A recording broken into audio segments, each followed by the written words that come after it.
So that's our track of the month from Mosaic. Wow. Yes, there you go. So they are, they're brilliant. Chris, we had two of the band members on as presenters, and one of us had to go and do his daytime job and everything. So unfortunately, we've just got Chris in a minute, but brilliant, absolutely brilliant. I'm sure there'll be more messages come through, but it's full on this, so I'm trying to do all sorts. So I can't get everything, but there's a couple of messages come through that I've sent to you, and you did chuckle as I was sending them to you. Once from me dad, he said he's a proper mank, which is nice, isn't it? Yeah. And then Stuart out said, you're a guy on the show. He's awesome. Please say hi. We had certain foods on certain days. Mum made sure we had veg nearly every day. Legend. There you go. See, I'd say one. Go on, carry on. Sorry. And I bet you that veg wouldn't have been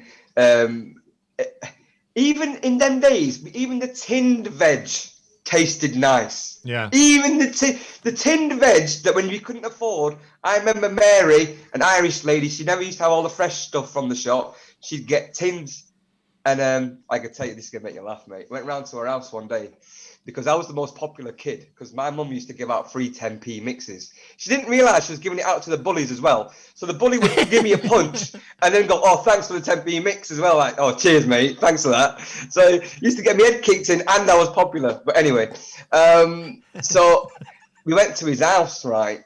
And she goes, "Oh, we're having stew." I went, "Oh, I'm looking forward to this." So, first time, Indian kids go out to other people's houses, and it's different. It's a whole new world, mate. Yeah. Whole new world.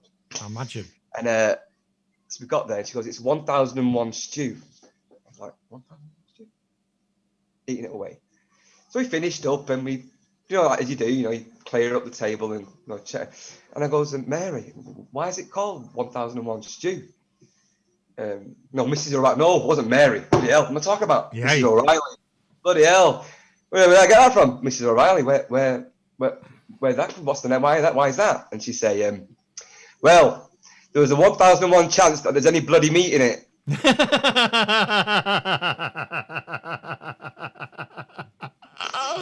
I was going to try and do an Irish accent. Oh, to be sure. Yeah, that is brilliant. He's right, though, isn't it? I mean, and food, we're talking about food. I can tell you a little story. I mean, I've worked all over. I've worked in Europe, Benelux and everything, and I ended up finding myself in Belgium.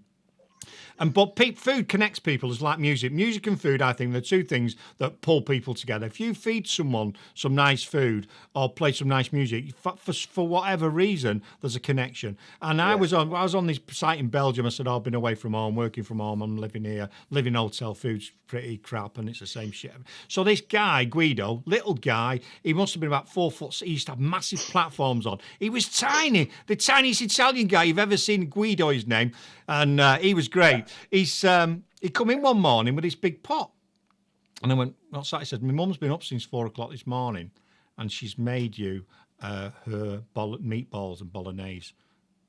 She's been up since 4 this morning to make it for you because you're away from home." Oh, mate. Man, that's got me that. Yeah. Wow. That's nice, isn't it? Do you know what I mean? So that's. And I bet you not only was the gesture wonderful, it also bloody tasted unbelievable. It was amazing, mate. But that's a mother, yeah, of that Italians and French and everything. That's a mother thinking that's someone's son. I'm gonna look after him. Yeah, and again, this is not sexist, but it might be. I don't know, but I don't care. I never apologise anymore. I am who I am. No point, mate, because someone will get peed off with you, whether you go left wing, right wing, or anything in between. Someone's going to get wound up with you. Society changed many years ago, and I truly believe, regardless of who does this, it could be the lady, it could be the gent. It doesn't make any difference who does this. But if you are a family unit, because I know sometimes people don't have the mother, father, 2.4 children. I get that. Yeah. But there needs to be one person in that unit, if you want to call it that, who controls the home. Yeah. Yeah. Society changed dramatically when that was broken up, because then whoever was staying at home, I know lots of families, hey, mate, I've spoken to so many people, and they say the father would do the cooking. So this traditional thing of the lady cooking is not true. There's many people out there who could not cook. So it was the father's responsibility.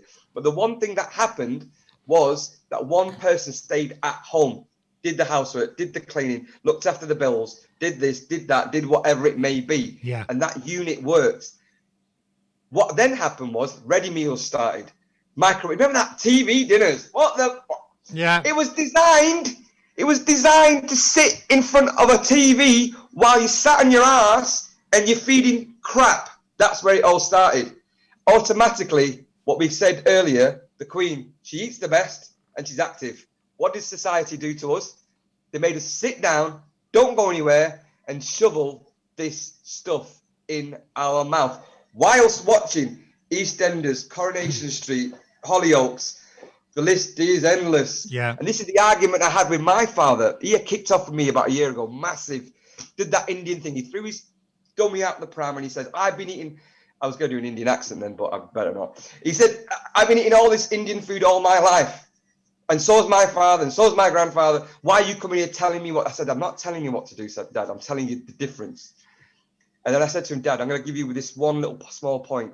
My great-grandfather will have eaten, yes, butter, ghee, chapatis, yeah, good vegetables. And he will have only eaten possibly 3, maybe 2 times in that day. Yes. He will have worked the land. And Dad, are you telling me at 6 o'clock he will be sat there on a sofa, and this is my dad's packet of crisp, right? Packet of crisp, can of beer. Yeah, must be Dad. Yeah. Then he'll get up, see what's for his tea. He'll have his tea. And then guess what? The both of them, and it's religious. It's religious. I know not even to bother calling on a Monday. From 7 till 9, they're watching Coronation Street. That's their life. And they'll do it again on a Tuesday and on a Wednesday. So I said, my grandfather never did that. That's why he lived to be 90 years old. Yeah. You're right, mate. And I had Fitters Falk on a few weeks ago, and he said back in the 70s. Oh, Gordon, good man. Gordon, top man. See how we're connecting the dots with the people here. We used to eat 2.7 times a day in the 70s, and now we eat something like 7 times a day. Yeah, that's the issue. One of the big issues. We eat, including snacks and all the other bits of stuff. We eat 8 times. Well, I've worked out 8 times. It's crazy. Some people are not eating once, are they? Some people are eating once a day, and it's just, it's nuts. It's crazy. There's more people probably dying in the West of obesity than there is, and then on the other side of the world, they're all dying of starvation. It just doesn't make any sense, does it? It's crazy, man. It's crazy. But yeah, it's you're right about that, and you're right about the consumption, because even from a non-Asian family, my great grandfather was digging. Do you know what I mean, or whatever? You know what I mean? They were working. I'm the same, right? Digging, brilliant. Yeah, he's navvy on Manchester Ship Canal. There you go. So me and Sandra eat virtually the same stuff. Me and my wife, yeah. Her job involves her to be sat in front of the computer virtually all day because that's what she does. I notice it, right, when I spend a lot of time, like I have the last few weeks, because the weather's been bad, in my studio working, I put a few pounds on. And then there's other times I'll do a lot of stuff outside in the garden because I've got lots of stuff to do, lots of building work. The weight just drops. I could eat what I wanted. The weight just drops off me and I feel better. And you're right, it's about moving more, eating, putting the right stuff in. And yeah, it's wonderful, mate. And you bang on. And I know you do the keto. I know you're big on the keto stuff. But fundamentally, you're about people putting the right food. So how is you? Is it so? He's not took any notice of you, your dad, has he? He's still doing the same thing, and he's still. No, they have. I've slowly, mate. What I had literally, I've been horrible, and because I would never do this to anybody else, because I wouldn't do it because it's family. You can get away with it. So I wait for them to go shopping. And I literally open up and go, right, not having that. I had to in the end because it was my dad's life. You know, I'm paying with life and death here now. Yeah, you are. Indians, right? Why have they all got diabetes? Every single Indian, right? And Pakistani. I'm going to split up the word.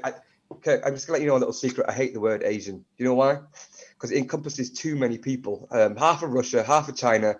and I'm not any of them. And you know, I use that word Asian because Why? so too many people lose the crap if I said I presumed where you were from or I didn't know where you're from. Oh, mate, do it. I don't care. No, I know that, but you do. I worked in corporate world, and I've worked with I work with a lot of guys, and oh, don't call me that. Do you know what I mean? And you know what I mean? Sikhs. I've worked with loads of Sikhs, and so straight away you've got to be careful what you say. So I always just use the encompassing all of it, and all the time if you say someone from Pakistan or a Pakistani, people think you're being racist because back in the day, if you had brown skin, you were you know the word, everyone called everyone a Paki, didn't they? You know, not saying that. That was my shop, and it was endearing, and it doesn't bother me. Still to this day, it doesn't bother me. It does not bother me. Never. If you're going to be bothered by that word, then there's something wrong with you. You need to grow a pair, really. Because a lot of people, I think a lot of people, a lot of. I'll use the word again, Asians. A lot of people who live where I grew up in Eccles, were Pakistanis. We're from Pakistan. And it didn't bother. It didn't bother. Bangladesh, a lot from Bangladesh as well. So. And really weirdly, we're going to go a little bit deep here now, right? Manchester has used to have, or still has, a massive Muslim community. We never had trouble. It only appeared after certain things happened and everything all started kicked off. We were the same people, living in the same mixing pot, eating the same food, doing the same thing. Something happened somewhere else. Yeah. And then we were all like, well, you're not my friend anymore. I don't like you. You what? So I constantly say, I don't talk about being Indian, you know. I do this intentionally. I always reference Pakistan.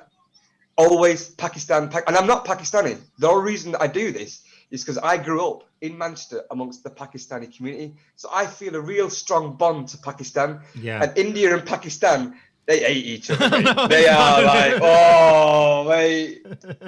You think the English and Scots hate each other? They're not even in the same league as Indian and Pakistan. I know, because I've worked with a few guys, and I don't like that. And I won't even use the word because it's really, and I don't like, you don't talk to them, and you're like, oh my God, you're worse. Do you know what I mean? Really? I don't think a lot of people see that. A lot of people don't. But you got those communities together, right? And I kid you not, both hospitable. They're the same blood. They're the same brothers. They're the same everything, right? You put some lovely food in between them. There's peace. Yeah. Always. It's true, mate. It's absolutely banging. And that theme's coming through all the time, constantly. Hey, we're nearly out of time. It's nearly the end. No way. Nearly the end of the show. Nearly 10 o'clock, yeah. Nearly out of time. I thought, we must have about 15, 20 minutes left. Yeah, we've got about 50 seconds left. I was going to put another track on, but this has been amazing. The first ever Spice Guy on the Chef's Slot, and I can't wait to do the next one. And anyway, you have a great weekend. We're about to end now. So anyway, have you got any parting thoughts? You've got 30 seconds. Eat well, stay active. Just until we meet again. Eat well and be active. That's wonderful. Thanks very much, my friend, and we will see you next time. And please go and check him out, guys. The show notes and everything. I'll be putting this online. So,